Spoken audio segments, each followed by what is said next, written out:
Hey, what's up everyone? My name is Connor McLaughlin and this is my first YouTube video. I'm going to be making it on Circle, who issues the USD stablecoin. If you can't tell, I was completely unprepared to start this, so I have none of the equipment to be making good videos or editing stuff, but hopefully the information I'm providing can at least make up for that, because for a while this channel is going to lack some serious technical ability. But let's get started here. I wanted to make this video because there seems to be a lack of any understanding of what Circle does in the general investment community. And if you were to search videos on Circle on YouTube, you really just end up with a bunch of CNBC interviews of Jeremy Allaire, the CEO. I think this is a pretty slept-on infrastructure company in the cryptocurrency world. So let's jump into it and we'll see if you guys agree. And this channel is just starting out, so if you like the video, share it, get other YouTubers you know to talk about the company. I'd love to talk with them and see what they think. I'm not really going to get into the financials here. I want to plan on covering that in other videos. Well, once I go public and we can look more into that stuff. I just want to give a overview of the company to help people understand it. So Circle is essentially a payments infrastructure company that is going to be soon likely operating like a bank, only for their own digital currency, which is the USDC coin. So if we look down, USDC is essentially a digital stable coin that's pegged to the dollar and used for essentially low friction online transactions. It's built on an open source protocol and is essentially what looks like now to be the government approved version of the US digital dollar. Nothing too exciting here. This is just going some of their partnerships. They're partnering with Visa and MasterCard, all kinds of other partnerships too. And the big thing with them really is that they are currently, or have been, working with Coinbase, which is a very, very highly regulated and scrutinized digital exchange in the US. So anybody that Coinbase works with seems to have the general blessing of the United States government. But why can this business be so big? Well, currently, if we look at the current market cap of USD, and this isn't the price is always staying around $1, so that you could essentially hedge the markets and you don't always have to be exposed to crypto assets themselves, or just for general payments around $1, because not everyone wants to pay with a Bitcoin that's fluctuating 10% a day. You'd probably rather convert your Bitcoin into something like USDC coin and then pay for something like that. So there is a ton of applications for having a dollar pegged digital currency. But if we look at the market cap, you can see that the market cap of the coin has been expanding almost pretty much exponentially. And you're looking at a market cap of, if we go back to 2019, 200 million, and now we're at 27 billion. I mean, that's just absolutely phenomenal growth for the USDC coin itself. The USDC coin is issued on multiple different blockchains, including, I don't think it's going to show it down here, but Algorand, Ethereum, Tron, I believe, and many others. So what this is really setting up to be is the gold standard for a stable coin in the current regulated DeFi and CeFi infrastructure. So the CEO is Jeremy Allaire. You can look up some CNBC interviews with him. I think he's a really good guy.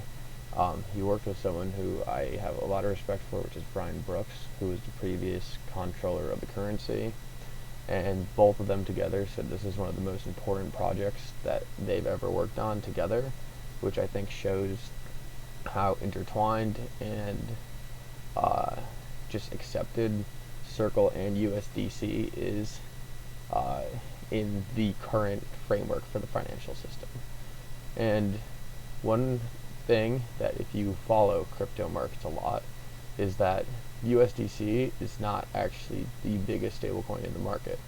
The biggest stablecoin is actually Tether. But what's going on with Tether is Tether has a $63 billion market cap, and USDC has 27. I mean, you could watch our videos on Tether, but essentially what's going on with Tether is they are essentially dodging country to country, refusing to get audited, and trying to hide their financials. So what a lot of people think is that Tether, this $63 billion market cap, isn't actually backed.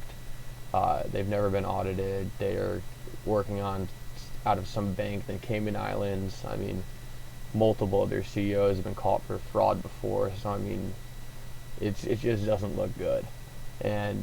But what that does look good for is something like USDC, because USDC has faced a high degree of scrutiny from regulators, and it seems pretty obvious that the whole build of USDC was brought up because of the problems of Tether.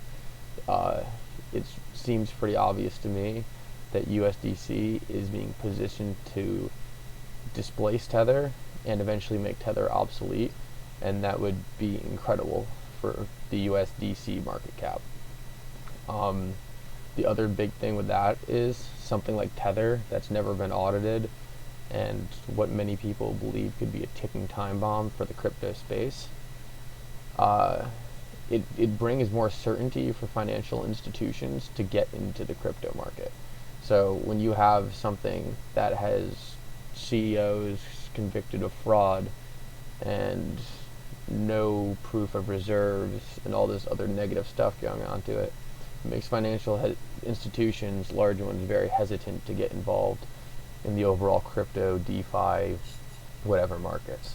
But when you have a company like USDC doing the things they need, taking the right path, going through government, working with government officials, getting the grace of banks, you have a company that has a chance to do what Tether is doing, but in a legally and trustworthy way. I like to think of it as, if any of you know Napster, it was one of the first music streaming services on the internet, not streaming, but just general how to get music illegally. And eventually, while that was big when it started, eventually more regulated forms of music sharing and music streaming eventually took over. Typically, when you have very innovative markets like this, it seems to be the innovation spurs a lot of ideas. Some of those ideas stay, and some of them create essentially a springboard for other things to build off. And it seems to me like that's what USDC is positioned to do and displace Tether. So I think I've made kind of my point on the whole USD over Tether. So I did want to also get into stablecoin regulations. So it looks like right now the SEC wants to consider stablecoins essentially as securities, which I don't believe will have any material impact on the businesses themselves. I think if anything, it's just going to make it easier for financial institutions to come into the game. This is going to be another way because, like I said, Circle is very intertwined with the government, a lot of these officials, and they actually just applied to become a nationally chartered bank. So what Circle is doing is they're looking to incorporate themselves into the current system, and these regulations that they're passing now are going to be the government's way of kicking out all the bad actors. And you see right here, they're even comparing USDT and USDC as they're currently the big dogs in the stablecoin market. So what does Circle stablecoin USDC gaining all this adoption mean for Circle the stock? Because we really haven't talked about that much.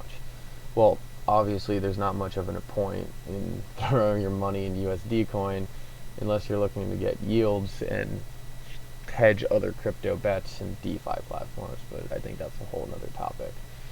Well, just alone from having this $26 billion in assets, I mean, these have to be collateralized in some way. Last time I checked, I'm pretty sure 60% of them are collateralized in cash.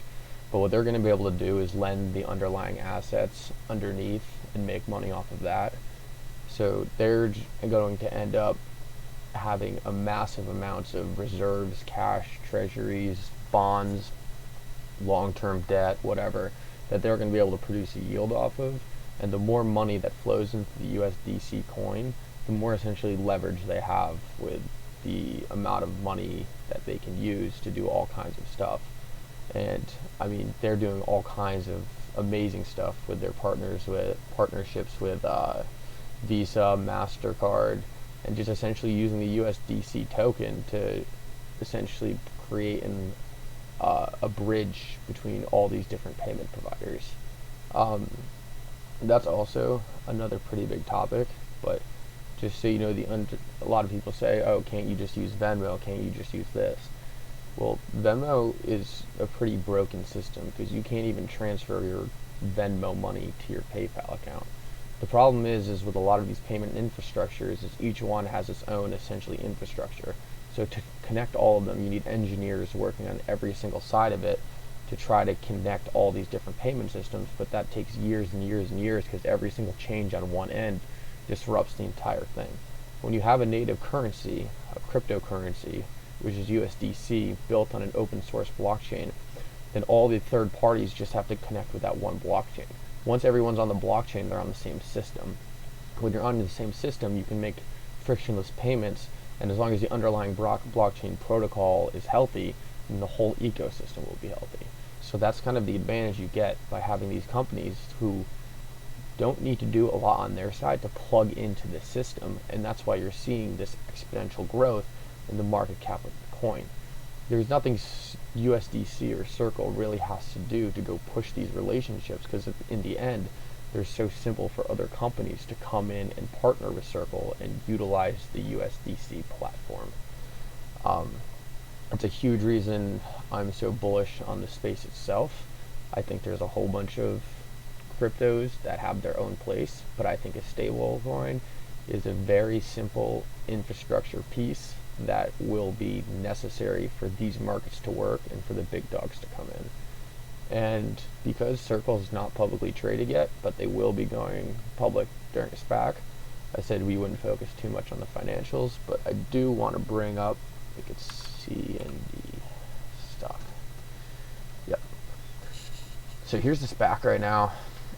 It's trading about $10.48. I think that's almost a solid middle ground where it could end up in the next year, 2 years. I can see it when it merging, spiking up to 20 and then hanging out around the 15 level for a while, or dropping down to the 5s or 6s. I haven't seen too many. There's been some really crappy SPACs that come out, and there's been some really good ones. Seems like the good ones have hovered more around the 15 level after their merger, and the bad ones have gone down to the lower 5s. I obviously think Circle is a very good one, but in terms of public knowledge, I think there's almost zero, because most people in the traditional finance space don't even want to bat an eye at crypto, and most people in the crypto space don't want to bat an eye at publicly traded companies. So I think this is kind of like one of those places where it's kind of in a mix, and not that many people really understand kind of what's going on here. I have about a half position of Circle built. I was buying, I think, Friday, June 12th, where I'm hovering right now, about 990s when it went public. I think it picks them up about 10 and then picks some more up about 10 right here. This is one that I would be perfectly happy with, just keep buying over time, see where the market ends up, see how regulation goes, and I think in the long run this is an infrastructure winner in the crypto space. It's kind of an interesting way to hedge a couple different bets. You're hedging institutional adoption of cryptocurrency, more regulated stable coins, but also the downfall of Tether, which I think is, if if you ever want to go down that rabbit hole. It's a very interesting market proposition that I think you very likely could see the downfall of Tether within the next 2-3 years, and that would be only increase the importance of very open and trustworthy players in this space, which I think Circle will be. And I guess the last thing I wanted to address, and you can go back here so I don't burn your eyes out with this white screen for now. The last thing I wanted to address is one of the massive things going on right now all over the world in the crypto market is China's central bank digital currency. There's a lot of talk of if there is a United States digital currency, will that hurt something like a USDC coin, or will that be beneficial? I personally don't think the US is going to have any kind of mass distributed central bank digital currency within the next 5 to 10 years. I think they're way behind the curve on it. I think they don't want to be modeling their financial policies off China either. China's central bank digital currency is not open source, and they use it to monitor all their citizens, and many congressmen have already expressed a lot of concern with China, with this form of central bank digital currency, lack of transparency. I think there's a very high degree that, at least in the interim, until the US starts figuring out what they want to do in terms of this, that you essentially have a private-public relationship between the government and a company like Circle. And the more and more our government becomes larger and larger and more bureaucratic, I mean, they don't know really much about technology. That's why they outsource companies like Palantir and all kinds of other tech companies to essentially do their work for them. I think it'd be pretty crazy if the United States tried to develop their own blockchain central bank digital currency solution. I think it's much easier for them to create a partnership with a company like Circle, regulate them how they want it, put them down the right path. That's why you see Circle applying to be a nationally chartered bank. And it's really an easy way for them to gain control of the markets without having to go through all the effort of and the backlash of launching something like the Chinese bank central bank digital currency. I think if the US didn't want this to happen, they would have squashed it a long time ago. They wouldn't have people like Brian Brooks, who worked at the OCC, leading the project and working with Coinbase, which is one of the most regulated cryptocurrency exchanges in the entire world. I think following Coinbase is a good way to follow what is deemed safe in the cryptocurrency space, because I think them and Ripple are doing like 90% of the lobbying. So I mean, in terms of them, Ripple and Circle are doing like 90% of the lobbying. So I mean, they're in offices with these DC politicians all the time. They're probably going to end up getting what they want. I don't want to ramble about this any longer. I hope you guys enjoyed the video. I'm definitely going to be putting a lot more videos out about Circle and a whole bunch of different crypto projects or stock market or publicly traded companies. So just let me know what you guys want to see.